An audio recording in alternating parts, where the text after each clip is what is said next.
Possibility ही नहीं कि कोई त्रुटि होगी, बिल्कुल परफेक्ट। आशीर्वाद चाहिए मुझे आप सबको। स्टार्ट करिए मैम। हरे कृष्णा सभी भक्तों को मंगलाचरण। ओम अज्ञान तिरामिन्दश्च ज्ञानांजलि शलाकया चक्षुर्मिलितं येन तस्मै श्री गुरुवे नमः। श्री चैतन्यविष्टं स्थापितं येन भूतले स्वयं रूप कदाम्बयं ददाति स्वपदान्तिकं वन्देऽहं श्रीगुरु श्रीयुतपत्कमलं श्रीगुरु वैष्णवाश्चं श्रीरूपसाग्रजातं सगण रघुनाथान्वितं तं सजीवं साद्वैतं सावधूतं परिजनसहितं कृष्ण चैतन्य देवं श्री राधा कृष्ण पादान् सगणिता ललिता श्री विशाखा अविन्ताश्च। जय श्री कृष्ण चैतन्य श्री कृष्ण हरे कृष्ण। हे कृष्ण कृपा सिंधु दीन बंधु जगत पिते गोपेश गोपिका कांत राधा कांत नमोस्तुते। तत्कांचांगी गौरांगी राधे वृंदावनीश्वरी कृष्णानुसुते देवी प्रणामी हरि प्रिय। वांछा कल्पतरुभ्यश्च कृपा सिंधुभ्य च पतितानां पावनेभ्यो वैष्णवेभ्यो नमो नमः। श्री कृष्ण चैतन्य जय श्री कृष्ण चैतन्य प्रभु नित्यानंद श्री अद्वैत गदाधर श्रीवासादि गौर भक्त वृंद। हरे कृष्ण कृष्ण कृष्ण हरे हरे हरे राम राम राम हरे हरे।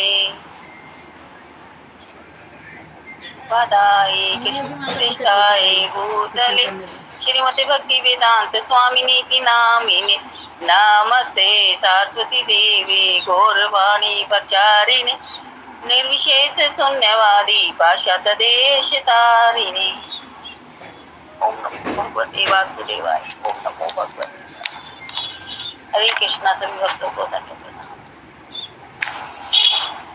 श्रीमद् भगवद गीता शुरू करो माता जी। हरे कृष्णा माता जी। जी माता जी स्टार्ट करिए। 12वां नंबर श्लोक। हाँ जी। श्रीमद् भगवद गीता यथारूप अध्याय 2 श्लोक संख्या 12। न त्वेवहम् एव जातु नासं न त्वं नेमे जनाधिपा न च एव न भविष्याम सर्वे वयं तं प्रणामः। शिला प्रभुपाद की जय। ऐसा कभी नहीं हुआ कि मैं ना रहूं, ना रहा हूं और ना तुम रहे हो, अथवा ये समस्त राजा न रहे हो और न ऐसा है कि भविष्य में हम लोग नहीं रहेंगे। तात्पर्य इस श्लोक में हमें प्रभुपाद जी बता रहे हैं कि भगवान कह रहे हैं कि ऐसा कभी नहीं होगा कि भविष्य में न तुम्हें अहम जातु कि ना मैं हूँ ना आप हो ना हम कोई हो, और भविष्य में आज भी है ये और आगे भी रहेंगे। त्वं में जनाधिपा अथवा मैं समस्त राजा जन अधिपा मीन्स मैं हमेशा ही रहूंगा। न चैव न भविष्याम सर्वे वयम तम परम,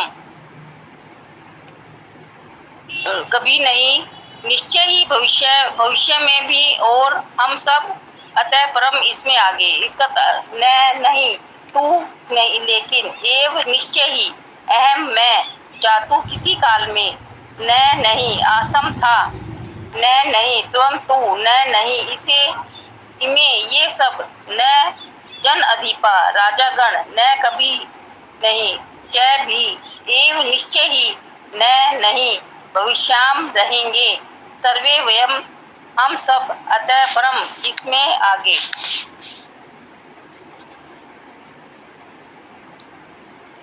इसमें बता रहे हैं कि ऐसा नहीं है कि जो हम आज हैं कल नहीं रहेंगे। हम जो आज हैं कल भी होंगे, भविष्य में भी होंगे, भूत में भी होंगे, और तो ये तो चक्र जो चलता ही रहेगा। क्योंकि जो हमारे पिछले श्लोक में ये बताया गया था कि जो ज्ञानी लोग हैं वो ना तो किसी के मरने पे ही शोक करते हैं और ना जन्म पे। तो कृष्ण बता रहे हैं कि संसार के प्रति हमारी दृष्टिकोण कैसा होना चाहिए। ऐसा होना चाहिए कि जो आत्मा ना भी है, कि ये आत्मा नहीं है, ये हमारा शरीर नहीं है, आत्मा है। और ये तो भविष्य में अगर हमारा शरीर जर्जर हो जाता है आज अगर हम अब बचपना है तो आत्मा तो बचपन में भी है, यौवन में भी है और बुढ़ापे में भी है। जर्जर हो जाएगा तभी भी है आत्मा। और लेकिन हमारा शरीर जो है, शरीर छूट जाता है लेकिन आत्मा जो की त्यों बनी रहती है। ये एक शरीर से जाके दूसरे शरीर में परिवर्तित हो जाती है। जैसे जैसे हम हमारा वस्त्र ही है, हमारा वस्त्र फट जाते हैं तो हम क्या करते हैं, नए वस्त्र ले लेते हैं। ऐसे ही हमारा जो शरीर है ये एक वस्त्र की तरह ही है। आत्मा इसमें हमारा आत्मा इसके अंदर निवास कर रही है, ये एक शरीर में है। अगर हमारा शरीर जर्जर हो जाएगा तो ये शरीर छूट जाएगा लेकिन आत्मा जो है वो दूसरे शरीर में परिवर्तन हो जाएगी। तो ऐसा तात्पर्य वेदों में कठोर उपनिषद में तथा श्वेताश्वर उपनिषद में भी कहा गया है कि जो श्री भगवान असंख्य जीवों के कर्म तथा कर्मफल के अनुसार उनकी अपनी अपनी परिस्थितियों में पालक है, वहीं भगवान अंश रूप में हर जीव के हृदय में वास कर रहे हैं। केवल साधु पुरुष जो एक ही ईश्वर को भीतर बाहर देख सकते हैं, पूर्ण एवं शाश्वत शांति प्राप्त कर पाते हैं। तो इसमें भगवान इसमें बता रहे हैं कि कठोपनिषद और श्वेताश्वर उपनिषद में भी ये कहा गया है कि भगवान जो है छोटी से छोटे जो अर्श में भी होते हैं, और लेकिन जो साधु होते हैं वो ही भगवान को देख सकते हैं। और हम तो भगवान तो हमारी आत्मा के अंदर निवास हमेशा ही करते रहते हैं। नित्यो नित्यानाम चेतस्तना नाम एको बहुनाम यो विदति कामाना तथा आत्मस्थ ये नु उपशंति धीरास्तेषां शांति शाश्वत नेतरा श्यामा। कठोपनिषद का 2.2.93। जो वैदिक ज्ञान अर्जुन को प्राप्त किया गया है वह विश्व के उन समस्त पुरुषों को प्रदान किया जाता है जो विद्वान होने का तो दावा करते हैं, किंतु जिनकी ज्ञान राशि न्यून है। भगवान यह स्पष्ट कहते हैं कि स्वयं अर्जुन तथा युद्ध भूमि में एकत्र सारे राजा शाश्वत प्राणी है और जीवों की बद्ध तथा मुक्त अवस्थाओं में भगवान ही एकमात्र उनके पालक हैं। वैदिक जो ज्ञान भगवान ने अर्जुन को दिया उनको, तो वो क्या है, वो शाश्वत है, कभी नहीं समाप्त होने वाला, शाश्वत है। और जो विद्वान जो ये दावा करते हैं कि हमारे अंदर जो ज्ञान है वो न्यून है, जो विद्वान होने का दावा करते हैं किंतु उनकी ज्ञान राशि जो है वो शून्य है। भगवान ने स्पष्ट कहते हैं कि स्वयं अर्जुन तथा युद्ध भूमि में एक सारे राजा शाश्वत प्राणी है। इन जीवों की बद्ध तथा मुक्त अवस्थाओं में भगवान ही एकमात्र उनके पालक है।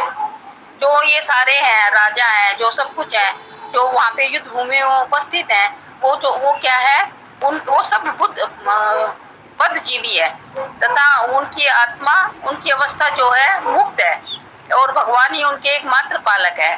वो ये सब मिथ्या है। इस अध्याय में हमें भगवान ये बताना चाहते हैं कि ये सत्य क्या है, जो हमें शाश्वत रहना सिखाते हैं।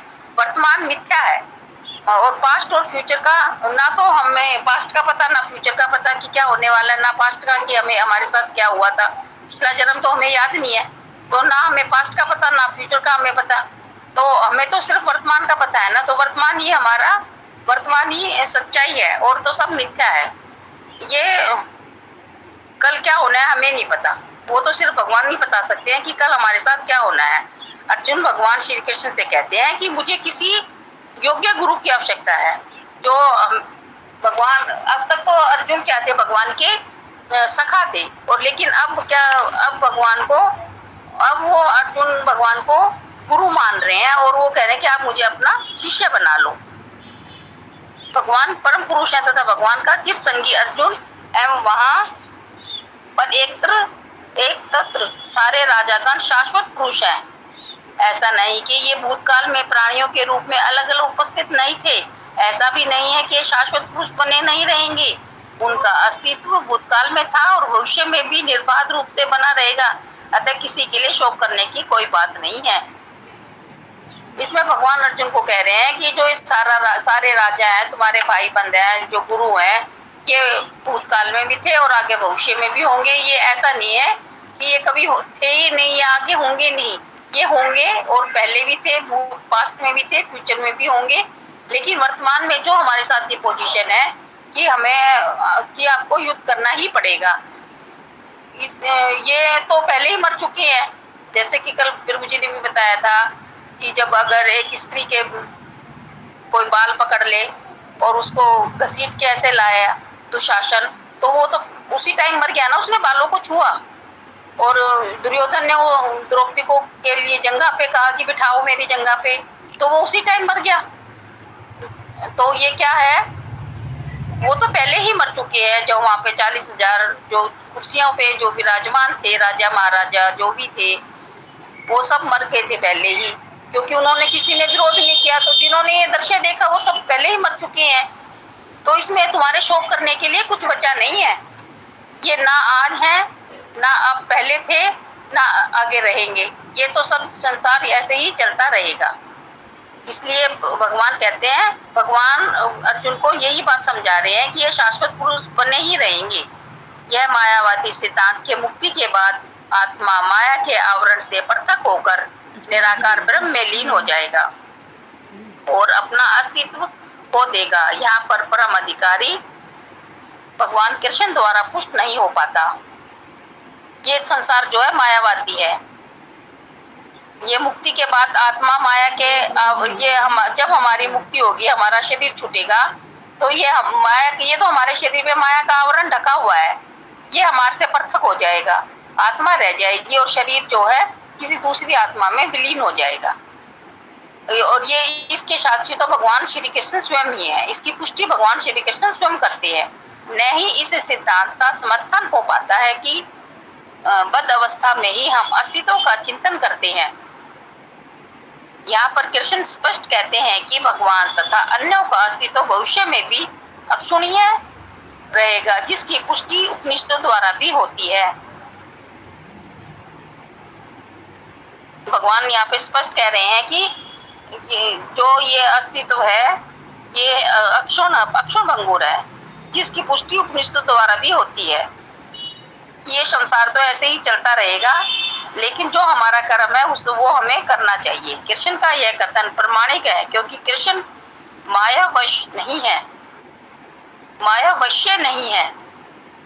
यदि अस्तित्व तथ्य न होता कि फिर कृष्ण इतना बल क्यों देते, और वह भी भविष्य के लिए।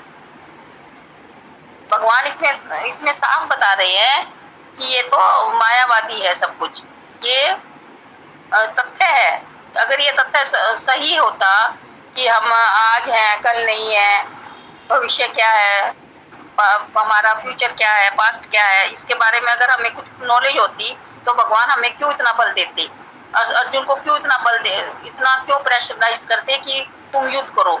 युद्ध वो सिर्फ इसलिए करा रहे हैं ताकि वो हम लोगों को प्रेरित कर रहे हैं, हम लोगों को शिक्षा दे रहे हैं। अर्जुन तो सिर्फ निमित्त मात्र है, और वो शिक्षा तो हम लोगों को दी जा रही है कि हमें कैसे रहना चाहिए, कैसे जीना चाहिए, कैसे खाना, कैसे पहनना, कैसे संसार में चलना चाहिए, कैसे हमारा व्यवहार होना चाहिए। ये सब कुछ हमें गीता से ही मिलता है। बड़ों का हमें आदर सत्कार कैसे करना चाहिए, बच्चों को कैसे प्यार देना चाहिए, ये हर एक एक पल पल की हमें एक एक नॉलेज। अगर हम पानी पीते हैं तो उसका भी तरीका क्या होना चाहिए, ये सब नॉलेज हमें गीता से एक एक सांस सांस की नॉलेज मिलती है, अगर हम इसको ध्यानपूर्वक पढ़ें। मायावादी यह तर्क कर सकते हैं कि कृष्ण द्वारा कथित अस्तित्व आध्यात्मिक न होकर भौतिक है। मायावादी तो ये तर्क बिल्कुल करते ही हैं, और ये करना भी चाहिए। ये सब क्या है, भौतिक है, ये आध्यात्मिक कुछ भी नहीं है। अगर हम अपने आप को अध्यात्म से जोड़ें, अगर हम अपने आप को जोड़े कि ये समय क्या है, समय का, ये तो समय का खेल है ना, ये दुनियादारी है, इसमें हम फंसे रहेंगे। इसको समझना बहुत मुश्किल है, इस दुनियादारी को, और इसी से कृष्ण हमें बाहर निकालना चाहते हैं। इसमें इस अध्याय में हमें सिर्फ कृष्ण यही बता रहे हैं कि ये दुनियादारी है और इससे हम बाहर कैसे निकले। ये तो काल का चक्र है, ये तो चलता ही रहेगा, और इसमें हम फंसे हुए हैं, बहुत बुरी तरह फंसे हुए हैं। और अगर हमें भगवान का सहारा, भक्तों का सहारा, गीता का सहारा अगर हमें ना मिले तो हम इस चक्र से बिल्कुल निकल ही नहीं सकते। फिर तो हम इसमें फंसे ही रहेंगे हर काल में।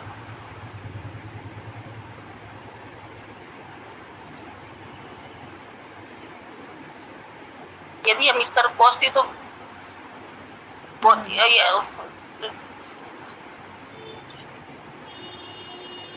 यदि हम इस तरफ को अस्तित्व भौतिक होता, इस तर्क को कि अस्तित्व भौतिक होता स्वीकार कर भी लेते, फिर भी कोई कृष्ण के अस्तित्व को किस प्रकार पहचानेगा? हम किसका अस्तित्व पहचानना है? हमें तो कृष्ण भगवान का अस्तित्व पहचानना है। हमें अपना तो कुछ पता ही नहीं। कृष्ण, ये हम आज भी हैं, अर्जुन तो पिछले पहले भी था, अब भी हम अर्जुन की स्थिति में कहीं ना कहीं होंगे। लेकिन हमें तो पहचानना क्या है? भगवान को पहचानना है कि भगवान हमारे लिए कैसे, किस प्रकार से, कैसे कैसे प्रोत्साहन देते हैं भगवान हमें, कैसी कैसी परीक्षाएं लेते हैं हमारी समय समय पर। कभी भोग के टाइम परीक्षा लेते हैं, कभी खाने के टाइम, कभी पकाने के टाइम, कभी कहीं भ्रमण करने जाते हैं तो अभी हमारी परीक्षा लेते हैं। अभी हम अयोध्या गए तो देखो भगवान ने हमारी इतनी परीक्षा ली, हम 5 घंटे लाइन में लगे रहे हैं। और जो हमारे से पीछे भगते वो कह रहे हमारा तो जाते ही नंबर आ गया तो ये भी तो भगवान ने हमारी परीक्षा ली ना, कि लगो लाइन में, तुम्हारे देखता हूँ पैर कैसे काम नहीं करते, तो भगवान पैर काम करे ना। तो भगवान हमारी समय समय पर परीक्षा लेते हैं। कृष्ण भूतकाल में भी अपने अस्तित्व की पुष्टि करते हैं और भविष्य में भी अपने अस्तित्व की पुष्टि करते हैं। तो भगवान तो कहते हैं कि मैं भूत में भी है, भूत में भी था, भविष्य में भी रहूंगा, वर्तमान में भी हूँ। तो ये वो तो हर जगह हर काल में अपनी, भगवान तो अब हमारे चारों तरफ ही है। अगर हम देखें कण कण में भगवान है, पल पल में भगवान है, श्वास श्वास में भगवान है। अगर हम श्वास एक श्वास भी ले रहे हैं तो ये भगवान के कारण ले रहे हैं। अगर भगवान ना हो तो हम श्वास भी ना ले सके। अगर कोई हमारे साथ अच्छा भी काम हुआ है या बुरा भी हुआ है, ये इसमें हमें देखो रोना तो आता ही है, जिसके साथ बीतती है उसको पता है, लेकिन ये हमारा प्रारब्ध है, इसमें हमें दुखी होने की कोई आवश्यकता नहीं है। मन को तो समझाना ही पड़ेगा ना, जो आगे हमारी जिंदगी है उसको तो हमें पूरा करना ही है ना। तो इसमें हमें भगवान को बिल्कुल भी दोषी नहीं ठहराना चाहिए कि भगवान ने ये हमारे को क्या किया। वो भगवान ने नहीं किया बिल्कुल भी, वो हमारा प्रारब्ध था जो हमारे आगे आया। हमने कभी ना कभी कोई अच्छा बुरा कर्म जरूर किया होगा और अब पता नहीं क्या कर रहे हैं। तो ये भगवान हमें बिल्कुल साफ बता रहे हैं कि हमारा जो प्रारब्ध है वो हमारे कहीं से भी नहीं निकलता, वो हमारे बिल्कुल आगे आता है। उन्होंने अपनी अस्तित्व की पुष्टि कई प्रकार से की और निराकार ब्रह्म उनके अधीन घोषित किया जा चुका है। ब्रह्म जो है वो निराकार है, उसका कोई आकार नहीं है। ये हर ग्रंथ में, हर पुस्तक में लिखा हुआ है। और तो भगवान जो है वो निराकार है, वो पल हर कण में, हर पल पल में, हर चीज में भगवान समाये हुए हैं। कृष्ण सदा सर्वदा अपना अस्तित्व बनाए रहें। यदि उन्हें सामान्य चेतना वाले सामान्य व्यक्ति के रूप में माना जाता है तो प्रमाणिक शास्त्र के रूप में उनकी भगवत गीता की कोई महत्ता नहीं होगी। तो इसलिए भगवान को अगर हम सामान्य मानते हैं तो इसमें भगवत गीता की कोई महत्ता ही नहीं होगी। भगवत गीता तो हमारे लिए हमारा जीवन है। अगर हमने भगवत गीता अपने शरीर में उतार ली, आत्मा में उतार ली, तो हमारा उद्धार निश्चित होगा। भगवान गुरुदेव हमें हाथ पकड़ के कौन से लोक में ले जाएंगे? सबसे ऊपर वाले लोक में, उसमें कोई भी डाउट नहीं है। लेकिन इस एक एक अक्षर, एक एक पल पल हमें गीता के रूप में जिए, गीता के जैसे हम आदर सत्कार करें, गीता की तरह ही हम पढ़ें, गीता की तरह खाएं सोएं। अगर हम बिल्कुल एक एक पल इसी के आधार पे हम जिए तो हमें कोई भी भगवत धाम ले जाने से नहीं रोक सकता। एक सामान्य व्यक्ति मनुष्य के 4 अवगुणों के कारण श्रवण करने योग्य शिक्षा देने में असमर्थ रहता है। गीता ऐसे साहित्य से ऊपर है, कोई भी सारी ग्रंथ गीता की तुलना नहीं कर सकता। गीता जो है वो सभी ग्रंथों से सबसे ऊपर है, कोई भी संसारी ग्रंथ गीता की तुलना नहीं कर सकता। श्री कृष्ण को सामान्य व्यक्ति मान लेने पर गीता की सारी महत्ता जानी जाती रही है। श्री कृष्ण भगवान को सामान्य व्यक्ति मान लेने, क्योंकि उन्होंने तो कुरुक्षेत्र के मैदान में गीता का उपदेश दिया था, वो अर्जुन को दिया था। लेकिन अर्जुन तो उनके लिए निमित्त थे। वो उपदेश सारा हमारे हम लोगों के लिए छोड़ के गए हैं, हमें दिया है भगवान ने सारा उपदेश। गीता अर्जुन तो हम उनके निमित्त मात्र थे, माध्यम थे। और ये सारा उपदेश गीता में पल पल में कि अगर हमें हमारे सामने कोई ऐसा समय आ जाए कि हमें अपने बड़े बुजुर्गों से भी कोई इस विषय में कुछ बहस करनी पड़े या कुछ, तो भगवान ने बिल्कुल कहा है कि अपना ये सारा उपदेश भगवान ने हमें इसीलिए दिया है, गीता के माध्यम से दिया है। एक सामान्य गीता ऐसे साहित्य से ऊपर है, कोई भी संसारी ग्रंथ गीता की तुलना नहीं कर सकता। श्री कृष्ण को सामान्य व्यक्ति मान लेने पर गीता की सारी महत्ता जाती रहती है। अगर हम श्री कृष्ण भगवान को सामान्य व्यक्ति मान लेंगे तो गीता की कोई भी महत्वता नहीं रहेगी। मायावादियों का तर्क है कि इस श्लोक में वर्णित द्वैत लौकिक है और शरीर के लिए प्रयुक्त हुआ है। तो इस गीता रूपी हमारे ग्रंथ में जो श्लोक वर्णित है वो हमारे शरीर के लिए ही प्रयुक्त हुए हैं।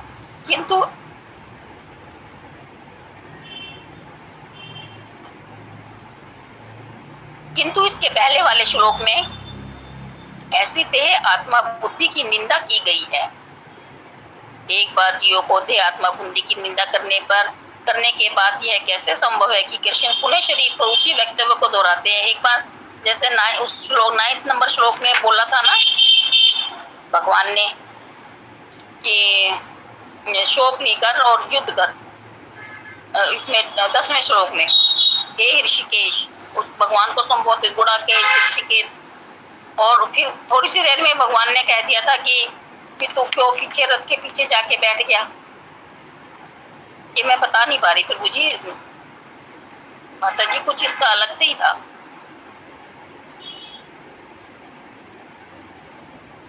कृष्णा माता जी, बहुत सुंदर प्रयास है और अच्छा भी बता रही है माता जी। इतना मतलब आप इतना मेहनत से कर रही है ना, वो मैं इस चीज को मैं बहुत ध्यान से देख रही कि बहुत मेहनत किया आपने, कहाँ से शब्द ला रही हैं, मेरे को तो समझ नहीं आ रहा है। मतलब इतना अच्छा जोड़ रही है ना माता जी, बहुत अच्छा कर रही है माता जी। माता जी कंटिन्यू करिए। एक बार जीवों की देह आत्मा बुद्धि की निंदा करने के बाद कैसे संभव है कि कृष्ण पुनः शरीर पर उसी वक्तव्य को दोहराते हैं। अतः यह अस्तित्व आध्यात्मिक आधार पर स्थापित है और इसकी पुष्टि रामानुजाचार्य तथा अन्य आचार्यों ने भी की है। गीता में कई स्थलों पर इसका उल्लेख है कि आध्यात्मिक अस्तित्व केवल भगवत भक्तों के द्वारा किए है। जो लोग भगवान कृष्ण का विरोध करते हैं उनकी इस महान साहित्य तक पहुंच नहीं पाते। जो रामानुजाचार्य हुए हैं, जो बड़े बड़े आचार्य हुए हैं, वो सभी जो है वो गीता की पुष्टि करते हैं। और जो गीता को एक ग्रंथ नहीं मानते, गीता को एक धार्मिक पुस्तिका नहीं मानते, वो जो है इन सब चीजों से बहुत परे हैं। और जो भगवान कृष्ण का विरोध करते हैं कि कृष्ण कोई नहीं है, कृष्ण कुछ नहीं है, तो वो क्या है, वो इन सब चीजों से बहुत परे हैं। उनको भगवान के बारे में कुछ पता ही नहीं। हरे कृष्णा। उर्मिला माता जी ने हैंड रेस किया है, कुछ पूछना चाहती है माता जी? और बाहर जाओ। उर्मिला माता जी हैंड रेस है आपका, कुछ पूछना चाहती है माता जी?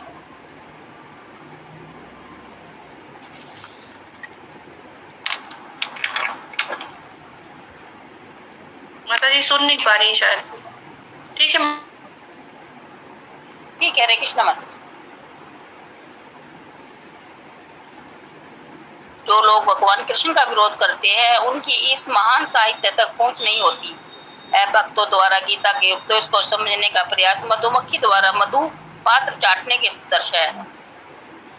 जी पहले भी हमें बता चुके हैं कि भक्तों के द्वारा हमें, ये हमारे 10 नाम अपराध में भी आता है कि भक्तों के द्वारा जो है हमें गीता उपदेश नहीं सुनना चाहिए, ना ही समझना चाहिए। ये क्या है, ये तो मधुमक्खी के द्वारा मधु पात्र चाटने के सदृश है। जैसे मधुमक्खी मधु चाट लेती है पात्र में से, और फिर उसमें क्या बचता है, कुछ भी नहीं बचता। तो ये उसी के समान है। तो हमें अभक्तों से हमें गीता को नहीं समझना चाहिए, ना सुना। किसी भी धार्मिक, जैसे कहीं भी आजकल क्या है, भजन कीर्तन होते रहते हैं, लोग डांस करते रहते हैं इधर उधर, तो ये क्या है, ये अभक्ति है। नाचना, कूद लिए, उछल लिए, ये हो गया। कीर्तन था, खाटू श्याम का जागरण था, या कुछ भी था, मैं किसी का विरोध नहीं करती इस बारे में, लेकिन हमें क्या है, अभक्तों के द्वारा हमें कोई भी धार्मिक ग्रंथ नहीं हमें समझना चाहिए। गीता का तो कोई मतलब ही नहीं उठता। पात्र को खोले बिना मधु को नहीं चखा जा सकता। इसी प्रकार भगवत गीता के रहस्यवाद को केवल भक्ति समझा सकते हैं। हमारे कोई भी पात्र है, एक मिठाई का डब्बा ही है, अगर हम जब तक उसको नहीं खोलेंगे तो हमें क्या पता चलेगा कि इसका टेस्ट कैसा है। तो बिल्कुल वही हमें प्रभुपाद जी समझा रहे हैं कि भगवत गीता का रहस्य तो बिल्कुल गूढ़ है। जब तक हम इसको पढ़ेंगे नहीं, समझेंगे नहीं, तो इसके रहस्य को हम बिल्कुल भी नहीं समझ सकते। तो ये हमारे लिए एक बिल्कुल धार्मिक ग्रंथ है, अन्य कोई नहीं। जैसा कि इसे चतुर्थ अध्याय में कहा गया है, न ही गीता का स्पर्श ऐसे लोग कर पाते हैं जो भगवान के अस्तित्व का ही विरोध करते हैं। भगवान ने तो उनको पहले ही आशीर्वाद दे रखा है कि जो भगवान का विरोध करते हैं वो छू ही नहीं सकते गीता को। उनको गीता की नॉलेज ही नहीं है, तो वो छुएंगे भी कैसे। तो वो ये है कि भगवान ने उनको पहले ही आशीर्वाद दे रखा है, तो कि वो गीता को स्पर्श तक भी नहीं कर सकते। अतः मायावादियों द्वारा गीता की व्याख्या मानो समग्र सत्य का सारासार भ्रामक निरूपण है। भगवान चैतन्य ने मायावादियों द्वारा की गई गीता की व्याख्या को पढ़ने का निषेध किया है। देखो, भगवान चैतन्य प्रभु जी ने भी इसका विरोध किया है। श्री चैतन्य चरितामृत में भगवान चैतन्य महाप्रभु दक्षिण दिशा की यात्रा में जब गए थे, और जब उन्होंने पूरी यात्रा में चैतन्य महाप्रभु ने क्या करा था, केवल हरि नाम का ही उनका क्या मिशन था, हरि नाम कीर्तन करना, हरि नाम की माला करना और हरि नाम का कीर्तन करना। इस तरह उन्होंने पूरे दक्षिण में, ये पूरे ब्रह्मांड में ये हरि नाम की चर्चा फैलाई थी। तो चैतन्य चरितामृत में ये बिल्कुल साफ बोला गया है। प्रभु जी ने बोला था, नाम और प्रेम की माला लेकर विनम्रता पूर्वक सबको प्रणाम करते हुए, उन्होंने सब जो भी रास्ते में मिला सबको प्रणाम करते हुए हरि नाम की महिमा का उन्होंने उल्लेख किया। और उन्होंने रास्ते में एक देखा भी था कि एक ब्राह्मण थे, वो क्या कर रहे थे, गीता पढ़ रहे थे, लेकिन गीता को उन्होंने उल्टा पकड़ा हुआ था, और उनके जो शब्द थे, उनकी वाणी थी, वो भी बिल्कुल स्पष्ट नहीं थी, और कुछ भी बोल रहे थे, वो बस पढ़े जा रहे थे। उनका ना उनको अर्थ का पता था, और बोल भी वो सही नहीं रहे थे। लोग बाग उन पे हंस रहे थे कि ये क्या पढ़ रहे हैं। लेकिन जो भगवान चैतन्य भगवान थे, वो रुके उनके पास, उन्होंने देखा कि उनकी आस्था कितनी थी। वो बिल्कुल ऐसे हो रहे थे, समावेश हो रहे थे गीता में, बिल्कुल मोहित हो चुके थे। और वो तो जबकि सामान्य व्यक्ति उनका उपहास कर रहे थे, लेकिन भगवान तो उसका वो उन्होंने देखा कि उनके जो पूरे शरीर में रोमांच था, गीता के प्रति पूरा शरीर रोमांचित हो रखा था।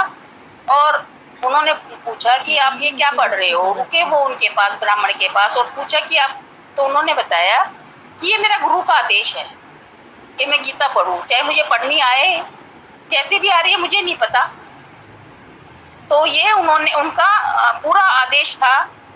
उन्होंने, ब्राह्मण ने गीता को पढ़ा, समझा, जो भी उनको समझ में आया, चाहे वो ठीक बोल रहे थे, हालांकि आने जाने वाले लोग जो इधर उधर से थे सब उनका उपहास कर रहे थे कि ये ठीक नहीं कर रहे, लेकिन फिर भी उन्होंने प्रयास किया। तो अगर हम प्रयास करेंगे तो कहीं ना कहीं तो हमारी सफलता, वो उदाहरण मैं भी हूँ माता जी प्रयास करेंगे तो हमें सफलता तो मिलेगी। थोड़ा सा तो कुछ हमें बोलने का प्रयास करेंगे तो सफलता जरूर मिलेगी। तो ये हमें इसमें भगवान चैतन्य ने मायावादियों द्वारा की गई गीता की व्याख्याओं को पढ़ने का निषेध किया है। जो मायावादी होते हैं वो गीता को ना पढ़े। चेतावनी दी है कि कोई ऐसे मायावादी दर्शन को ग्रहण करता है, वह गीता के वास्तविक रहस्य को समझ पाने में असमर्थ रहता है। मायावादी जो है वो समझ ही नहीं पाएगा गीता के रहस्य को कि गीता में है क्या। उनका जो है मन हमेशा माया में ही मोहित रहता है, इधर उधर की बातों में ही लगा रहता है। कई कई बार पड़ोस में ही देख लो, किसी को कह दो आप हरि नाम संकीर्तन करेंगे, आज बैठ जाते हैं थोड़ी सी देर, इधर उधर की बातें ना करके चलो गीता जी का एक श्लोक ले लेते हैं, लेकिन वो उनको उसमें कोई इंटरेस्ट ही नहीं आएगा, क्योंकि कुछ समझ नहीं आएगा। तो ये क्या है, ये इसीलिए मायावादी इसमें समझ पाने में बिल्कुल असमर्थ है। यदि अस्तित्व का अभिप्राय अनुभव गम्य ब्रह्मांड से है तो भगवान द्वारा उपदेश देने की कोई आवश्यकता नहीं थी। ये बिल्कुल स्पष्ट बता रहे हैं कि अगर हमारा अनुभव गम्य ब्रह्मांड से है तो भगवान इसका उपदेश क्यों देते। भगवान उपदेश नहीं देते तो आज हमारे पास गीता होती ही नहीं, और गीता नहीं होती तो हमें कोई नॉलेज नहीं होती कि हम कैसे जिए, कैसे खाएं, कैसे रहें, कैसे सोना उठना बैठना, सब हमें गीता जी ने सिखाया है। आत्मा तथा परमात्मा का द्वैत शाश्वत तथ्य है और इसकी पुष्टि वेदों द्वारा होती है, जैसा कि ऊपर कहा जा चुका है।